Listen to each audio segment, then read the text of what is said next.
Hello guys. Ayan guys, mag-iihaw ako ng isdang tamban na naman guys. Ayan. Mataba kasi siya kaya bumili ako ng tamban para iihawin. Ayan. Tapos ayan, yung mais iihawin ko rin yan guys. Ayan. Mataba kasi yung tamban. Kaya bumili ako. Kasi may gulay pa kami kanina, kaya yun ang aming dagdag sa aming ulam, yung inihaw na tamban. Yan.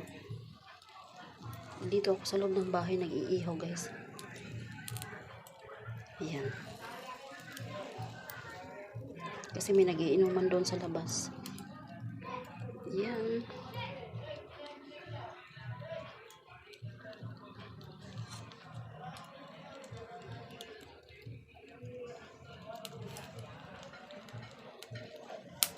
Aray ko. Tumalsik yung apoy. Sakit.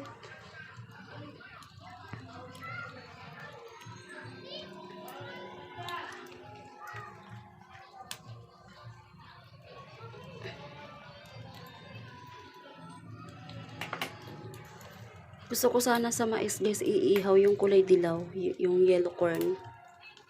Kaso mahal ng isang piraso ay 20. Kaya ito na lang binili ko yung puti. Ayan. 35 kalahati. Ito 4 na piraso pa lang nasa ano na siya 55. Diba? Mahal talaga ng bilihin.